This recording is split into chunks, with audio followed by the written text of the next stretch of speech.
여러분 안녕하십니까? CJB 아침 뉴스입니다. 청주에 또다시 신설이 추진되는 소각장 문제에 대해 청주시의회가 금강유역환경청을 압박하고 나섰습니다. 해당 업체가 제출한 환경영향평가서를 부동의해 줄 것을 강력히 촉구한 건데요. 정진규 기자가 동행했습니다. 금강유역 환경청을 찾은 청주시의회 미세먼지 특별위원회가 청주 연정리의 신설 소각장 추진에 대한 우려를 쏟아냅니다. 업체가 제출한 환경영향평가서를 분석한 결과 발암물질인 유가크롬이 기준치의 5.3배, 카드뮴은 2.5배를 초과 배출한다는 겁니다. 또 하루 90톤의 지하수 사용으로 인한 집안 침하로 인근 고속철도의 안전 문제도 지적했습니다. 발암물질도 업체에서 제시한 환경영향 평가서를 기준으로 했을 때 거기서 측정한 제출한 서류를 기반으로 했을 때 이렇게 기준치보다 많이 나온 걸로. 선로가 지금 교각으로 이렇게 공중으로 돼 있는데 KTX 선로 그 안전에도 심각한 중대한 그 영향을 끼치게 우려되고요. 특히 전국 폐기물 소각량의 18%가 집중된 청주에 또 다른 소각장이 신설되는 것은 큰 문제라며 금강환경청을 압박했습니다. 청주시의 현재의 현황들을 꼭 그것을 염두해서 어쨌든 그거에 기반한 이러한 환경영향 평가를 좀 더 세밀하게. 이미 들어선 소각장들의 초과 소각에 대한 대책을 요구하는 목소리도 터져나왔습니다. 폐기물법에는 130%까지 소각할 수 있다라고 되어 있죠. 법을 개정해서라도 이 부분에 대해서는 검토가 돼야 되지 않을까 싶어요. 이에 대해 금강환경청은 청주시의 우려를 잘 알고 있다면서도 해당 업체의 환경영향평가는 내부 검토를 통해 이루어질 일이라고 선을 그었습니다. 최종적인 판단은 저희는 어쨌든 그 데이터하고 그 나온 그 제시한 대안들이 정말로 충분한지 아니면은 그걸로 미흡한지. 한편 청주의 신증설을 추진 중인 소각장은 모두 4곳으로 이 소각장이 모두 들어설 경우 전국 소각량의 28%를 청주에서 태우게 됩니다. CJB 뉴스 정진규입니다. 2년 전 제천 화재가 일어난 뒤 정부는 비슷한 참극을 막겠다며 소방 용수시설 5m 이내 불법 주정차를 금지했습니다. 어제부터는 소방시설 주정차 위반 과태료가 2배로 늘어났는데요. 하지만 여전히 5m가 어디까지인지 명확히 알 수 없는 곳이 많습니다. 박원 기자가 취재했습니다. 청주의 한 골목길입니다. 소화전 반경 5m까지 빨간색으로 주정차 금지라고 표시돼 있습니다. 하지만 이 같은 표시를 비웃기라도 하듯 불법 주정차는 만연한 모습입니다. 혹시 알고 계신지 좀 여쭈려고요. 아니 거기 앞에도 세웠길래 그냥 세웠어요. 정부는 불법 주정차를 뿌리 뽑기 위해 어제부터 소화전 주변 5m 이내 주정차 과태료를 2배로 올렸습니다. 승용차는 현행 4만 원에서 8만 원으로, 승합차는 5만 원에서 9만 원으로 인상했습니다. 또 지난 4월부터 시행된 주민신고제도 활용할 수 있어 불법 주정차 근절에 큰 도움이 될 전망입니다. 하지만 풀어야 할 숙제도 있습니다. 청주시가 지난 5월부터 소화전 인근 5m가 어디까지인지 알려주기 위해 노면에 적색 표시를 하고 있지만 전체 1067곳 중 표시된 곳은 절반에 불과합니다.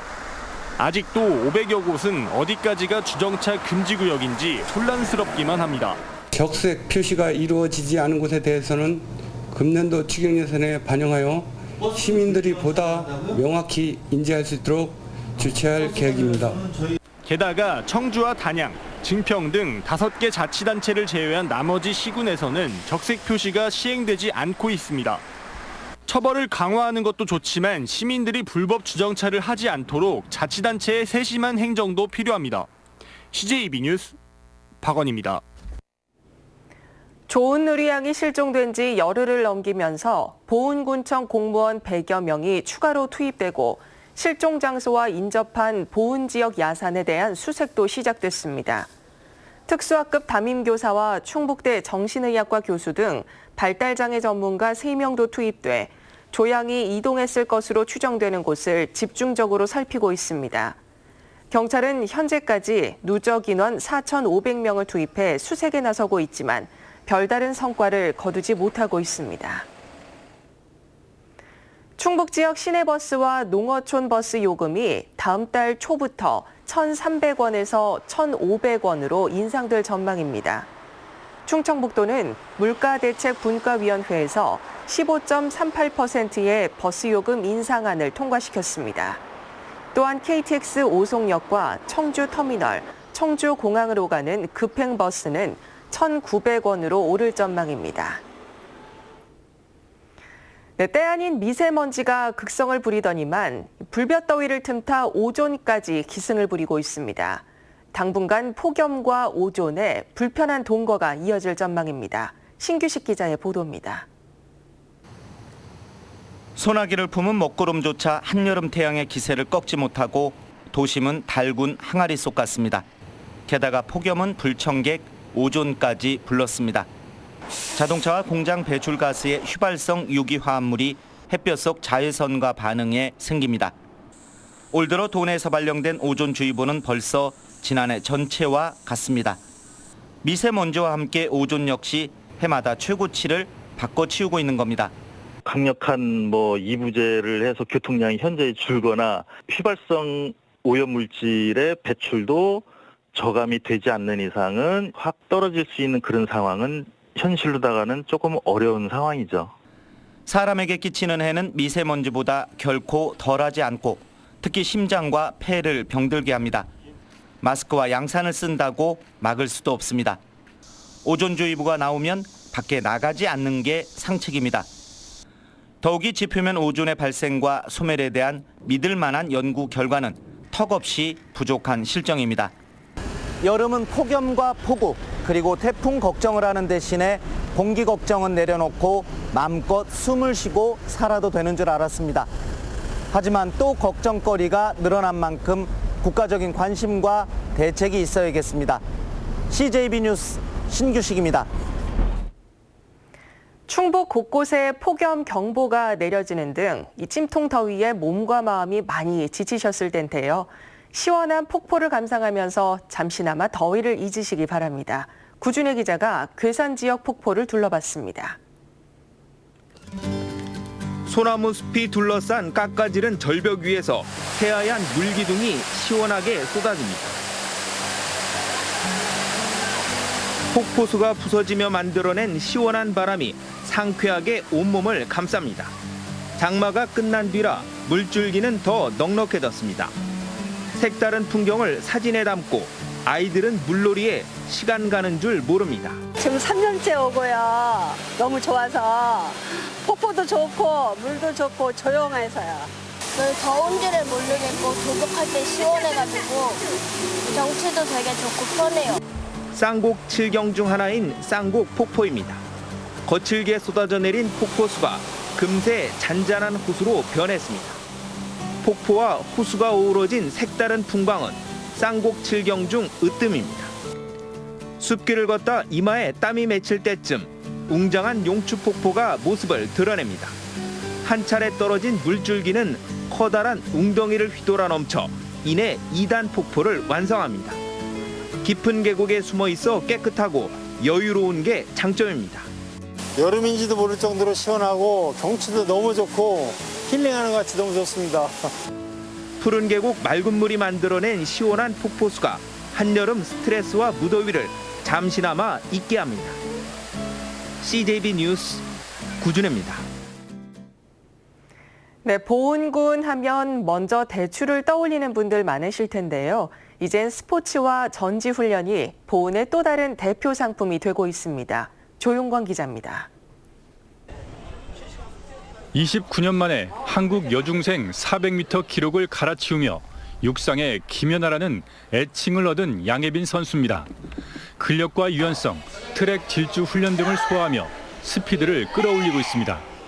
예빈이를 비롯해 청소년과 국가대표 선수 등 200여 명이 보은에서 사흘째 전지 훈련에 열중하고 있습니다. 제가 이제 익숙해져 있던 환경이 아니고 이제 새로운 환경 그런 쪽에서 뛰니까 그게 새롭고 다른 것 같아요. 9년째 스포츠를 전면에 내세우고 있는 보은군에는 사계절 체육인들이 북적입니다. 보은 상무 등 여자 프로축구 리그를 비롯해 야구와 탁구, 수영, 우슈, 또 1회 전국 우드볼 대회 등 크고 작은 대회가 보은에서 열리고 있습니다. 또 속리산 주변 세족길과 말티째길 등 숲속 훈련장은 선수들이 손꼽는 전지훈련 장소입니다. 훈련 장소가 자연과 함께 이루어진 친환경적인 조성이 되어 있기 때문에 그런 부분들이 선수들이 훈련하는데 지루하지 않고. 추가 시설 투자도 이어지고 있습니다. 올해 말 또 하나의 다목적 체육관이 완공되고 다음 달에는 속리산 전천후 실내 훈련장도 가동됩니다. 보온을 찾는 유동인구가 늘어나면서 식당과 숙박업소가 활성화되고 또 선수나 가족의 입소문을 통해서 브랜드 보온을 전국에 알리는 효과가 있습니다. 보은군은 이번 달 개장한 야외 수영장을 비롯해 짚라인과 스카이 바이크 등을 활용해 관광과 힐링을 접목한 스포츠 마케팅의 영역을 넓혀나갈 계획입니다. CJB 뉴스 조윤광입니다. 이시종 지사가 일본이 한국을 화이트리스트에서 제외할 경우를 대비해 도내 기업의 피해를 최소화할 수 있는 대응책을 강구하라고 지시했습니다.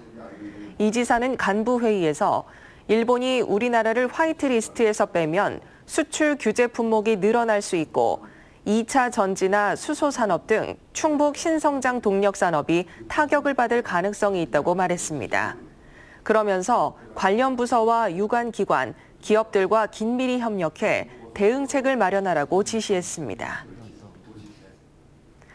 금속노조 일진 다이아몬드 지회가 일진그룹의 노조 파괴 중단과 성실교섭 이행을 촉구하는 기자회견을 열었습니다.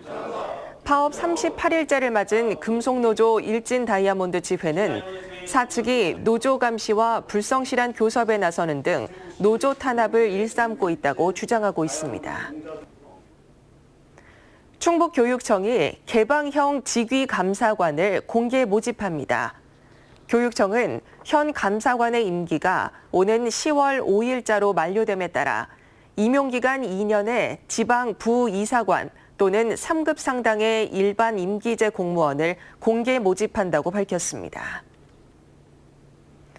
제천국제음악영화제 조직위는 올해 개막식 사회자로 배우 임원희, 손담비 씨를 선정했습니다. 개막식은 오는 8일 청풍호반 특설무대에서 열리고 개막작으로는 레게 음악 연주자들의 감동적인 이야기를 담은 피터 웨버 감독의 음악 다큐멘터리 자메이카 소울, 이나데 야드를 상영합니다. 다음은 오늘 도내에서 열리는 행사를 안내해드립니다. 제천에서는 새마을문고 재능기부 콘서트가 오후 6시 의림지 수변무대에서 열립니다. 옥천에서는 2019 옥천의 여름 버스킹 공연이 오후 7시 문화예술회관 광장에서 열립니다. 증평에서는 2019 충북 행복마을 리더 교육이 오전 9시 군립도서관에서 있습니다. 끝으로 날씨입니다. 제천 음성을 제외한 도내 전역에 폭염경보가 발효 중이거나 예정인 가운데 오늘도 35도까지 오르는 무더위가 이어지겠습니다.